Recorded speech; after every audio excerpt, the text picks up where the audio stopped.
Bonjour, les CCI, Chambres de commerce et d'industrie, partenaires importants de la création d'entreprises, sont à l'honneur de cette émission. Soyez actifs. Et pour vous présenter en détail ce que peut vous apporter les CCI à vous, créateurs d'entreprises, j'ai le plaisir d'accueillir Loïc Bardin, chargé de mission entrepreneuriat à CCI France. Monsieur Bardin, bonjour. Bonjour. Pour commencer, est-ce que vous pouvez nous rappeler quelle est la différence entre une chambre de commerce et d'industrie et une chambre des métiers et de l'artisanat ?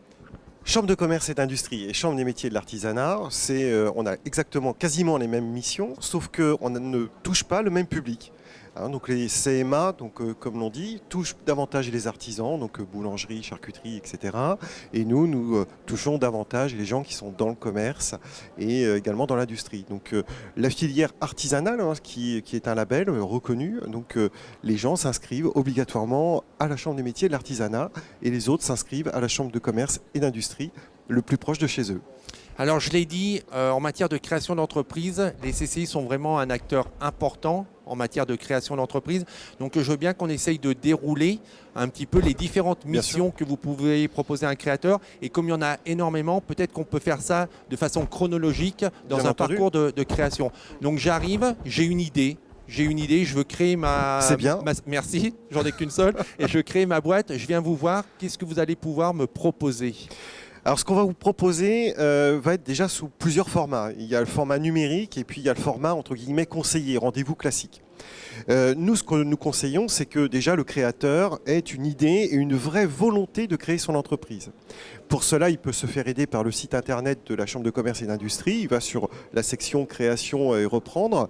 Et là, il va pouvoir vérifier si son envie, si l'idée est entre guillemets suffisamment aboutie pour ensuite rentrer dans une démarche de création. Il va également ensuite pouvoir prendre contact avec un conseiller spécialisé dans la création, reprise et transmission d'entreprise. Donc c'est Chambre de commerce et d'industrie Entreprendre en France, dont je fais partie, qui est vraiment la cellule dédiée aux créateurs et aux repreneurs d'entreprise. Et à partir de ce moment-là, la personne va pouvoir expliquer avec un conseiller son idée. Et là, le conseiller va, avec lui, monter un parcours sur mesure qui va l'amener jusqu'à référencer son idée, trouver du financement et puis en même temps ensuite créer son entreprise et puis la développer, bien entendu. On a vraiment un parcours d'accompagnateur intégral. Et quand je parle d'accompagnement, c'est vraiment du sur-mesure. C'est un dialogue qui s'installe avec le conseiller spécialisé et avec le créateur. Et à chaque fois, on se donne des pics, parce qu'il faut tester l'idée. Après, on va aller tester le financement, on va tout tester. Mais il faut que le créateur, lui, il se mette de plus en plus dans la peau du chef d'entreprise, puisque ça sera son futur métier.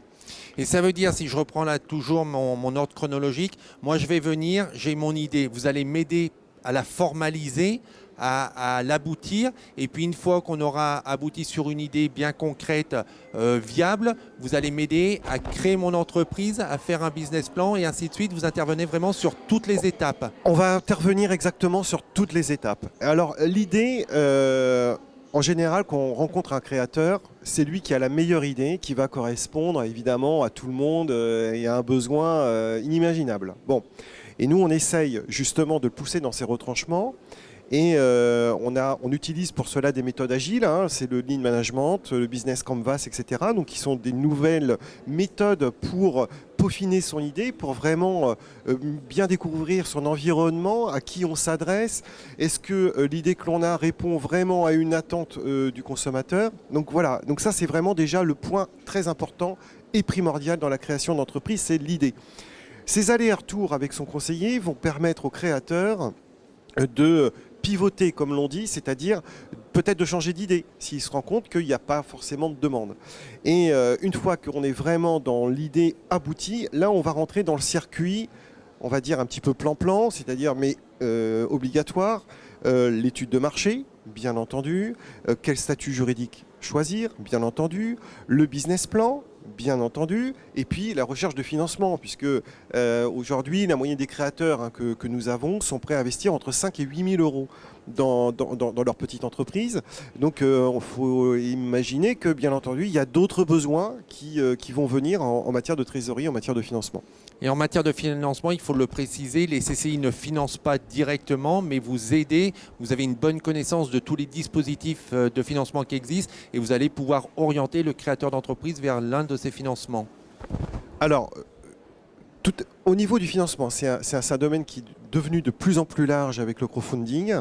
Donc on va essayer d'adapter la méthode de financement la plus simple et la meilleure possible en fonction de la typologie du créateur et en fonction de l'entreprise créée, en fonction du service ou du produit créé, bien entendu. Donc, soit on va faire appel à des partenaires, on va dire, classiques que sont les banques, soit on va faire appel au crowdfunding, donc, soit en equity si c'est une société qui a besoin de fonds propres, soit en don-pardon si c'est une plus petite société juste pour démarrer, pour rénover quelque chose. Donc voilà, donc on va essayer de le conseiller et trouver vraiment la formule la meilleure possible pour que le créateur ne se sente pas entre guillemets piégé dans un carcan financier trop lourd pour lui, mais vraiment qu'il s'adapte complètement à sa manière de gérer sa société. Et puis il y a un moment, quand on emprunte de l'argent, il faut le rembourser. Donc il faut également que ces méthodes de financement correspondent aussi au business plan qu'on aura fait avant. On peut également préciser qu'au-delà de l'emprunt bancaire, au-delà du financement participatif, il y a un troisième mode de financement qui peuvent être les aides publiques, qui sont uniquement un financement complémentaire. Et tout ça pour dire que les CCI ont un site internet qui s'appelle lesaides.fr, tout à fait, qui va référencer. On a essayé d'avoir un site le plus exhaustif possible, sauf que, vous le savez très bien, il y a certaines communes ou communautés de communes ou départements qui vont accorder des aides supplémentaires. Mais déjà, le créateur qui veut se renseigner et s'informer sur les aides à sa disposition, les grandes aides, peut aller sur lesaides.fr et il aura déjà une bonne visibilité en matière de financement et d'aides possibles. Quelle est la première question que doit se poser une personne qui souhaite créer son entreprise ? La première question, c'est est-ce que je me vois demain dans le costume de chef d'entreprise ? Je crois que c'est se rendre compte déjà que demain, on passe soit d'un poste de salariat, soit on est sans emploi. La majorité aujourd'hui des gens que l'on accompagne sont sans emploi, cadres ou anciens employés. Et il y a une marche à franchir. Et cette marche-là, c'est ce qu'on essaye de faire avec les conseillers qui rencontrent les créateurs, c'est bien faire comprendre qu'on va passer d'un poste de salarié avec une mission à un poste de couteau suisse. Moi, j'aime bien cette expression qui est de couteau suisse parce que, et on a d'ailleurs une formation adaptée à cela, qui s'appelle 5 jours pour entreprendre, où le futur chef d'entreprise va mesurer toutes les matières qu'il devra accomplir.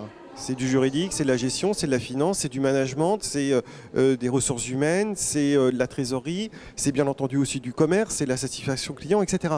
Donc il faut vraiment être couteau suisse et il faut être prêt à endosser ce costume. Et là aussi, c'est le rôle des CCI qui peut être un peu ingrat, c'est que tout le monde ne peut pas être entrepreneur et que des personnes qui pensaient qu'ils voulaient créer leur entreprise ne sont pas faits pour ça. Et là, vous allez leur dire, bah non, il vaut mieux repartir sur la voie du salariat. Alors le but, c'est quand même de ne décourager personne. C'est pour ça qu'on travaille essentiellement au début et très fortement sur l'idée, parce que quand on parle de l'idée, on peut commencer déjà à toucher aux autres paramètres du chef d'entreprise. Après, il y a aussi des modèles économiques qui vont permettre au chef d'entreprise de recruter. Et recruter, ça veut dire déléguer. Donc comme ça, le chef d'entreprise, lui, peut faire vivre son idée s'il a un profil vraiment commercial, créateur, innovant, etc.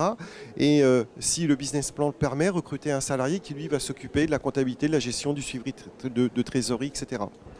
Aujourd'hui, quels sont les secteurs que vous pourriez recommander à des personnes qui veulent créer leur entreprise en disant allez plutôt dans cette activité parce qu'il y a un besoin et vous avez plus de chances de réussir la création de votre entreprise ? Alors les besoins nouveaux, donc c'est tout ce qui est innovation. bien entendu, hein, tout ce qui est produits innovants, objets connectés, etc. On en parle beaucoup et il y a des belles réussites aujourd'hui, hein, des gens qui sont partis d'une très petite entreprise avec une idée très simple et puis qui ont su évoluer. Il y a également tout le secteur de la silver economy, donc les gens avec les cheveux blancs, hein, à partir de 50 ans, on a des besoins qui vont être différents de 20 ans et à 80 ans, on a encore des besoins différents et que ce soit objets connectés, services à la personne, etc. Là, on a effectivement un vrai marché devant nous. Ce sont également tous les métiers qui concernent l'environnement, l'économie, le développement durable, etc. Où là, il y a un vrai engouement, il y a un vrai besoin. Et puis il y a les normes aussi qui encouragent à ce qu'il y ait des créations d'entreprises dans ce domaine-là. Et puis sinon, on va dire que si à partir du moment où on est innovant, différenciant, tous les secteurs restent encore à creuser. Par contre, il faut peut-être davantage s'accrocher en matière de concurrence, en termes de concurrence dans certains secteurs un petit peu plus anciens. Et puis dans les nouveaux, il faut également s'accrocher. Mais il y a tout à faire, il y a encore tout à créer. Et il y a des règles et des produits encore à découvrir. Question importante par rapport à toutes ces missions que vous faites et que vous proposez aux créateurs. Est-ce que c'est payant ? Alors, il y a une partie gratuite et une partie payante. Hein, donc c'est ce qu'on est en train d'étudier également dans les CCI, c'est-à-dire qu'on va donner aux créateurs un processus sur mesure et bien entendu il y a des formations qui sont payantes, il y a des conseils qui vont être payants, il y a des bases de données qui vont être payants, mais déjà au travers de nos sites internet, le créateur va déjà pouvoir trouver bon nombre d'informations, bon nombre de chiffres, bon nombre d'études totalement gratuite. Après, à lui, effectivement, en approfondissant, on ne peut pas faire du tout gratuit. Bien sûr, et puis il faut rappeler que quand bien même c'est payant, un créateur qui est accompagné a beaucoup plus de chances de réussir et de pérenniser son entreprise que quelqu'un qui intervient tout seul. On s'est beaucoup attardé sur la création d'entreprise. Ça y est, grâce à mon idée, j'ai créé mon entreprise. Que peuvent faire les CCI pour moi par la suite ? Pour la suite, vous pouvez rentrer dans un processus d'accompagnement, c'est-à-dire de développement de l'entreprise. Une CCI aujourd'hui, c'est plusieurs éventails de sujets. On va toucher à la formation, on a le volet international, on a le volet environnemental et bien d'autres. Donc voilà, votre idée, vous avez créé votre entreprise, vous avez besoin, vous avez envie d'aller plus loin, eh bien allons-y ensemble. Vous souhaitez exporter, on va vous aider à exporter, on va faire des études pays. Vous souhaitez vous former vos collaborateurs, on va vous aider également à vous former. Tout ça, ça participe au développement, à l'amélioration de la compétitivité de votre entreprise et par conséquent, on ne va pas vous lâcher la main du jour au lendemain et puis le jour où vous souhaitez voler de vos propres ailes, ça n'en sera que mieux. Et puis intégrer également vous les chambres de commerce pour venir renforcer les compétences et tous ces chefs d'entreprise qui aident les entreprises tous les jours dans nos territoires. Les CCI, un acteur incontournable de la création et du développement de votre entreprise. On a parlé beaucoup d'Internet, vous avez de nombreux sites sur lesquels on renvoie les téléspectateurs. C'est cci.fr, donc c'est vraiment l'entrée de tout et là-dedans les téléspectateurs auront bien entendu tous les modules d'information et c'est 10 fois plus que ce que je viens de dire, mais chacun aura un accès facile sans aucun souci. Et là, le portail est gratuit. Et des CCI, il y en a dans tous les départements, il y a des antennes, il y en a forcément une très proche CCI, hein. de chez vous. Merci beaucoup Monsieur Bardin. Si vous voulez revoir cette émission, c'est sur salondutravail.fr ou sur le site de la chaîne Demain, www.demain.fr. À très bientôt, au revoir.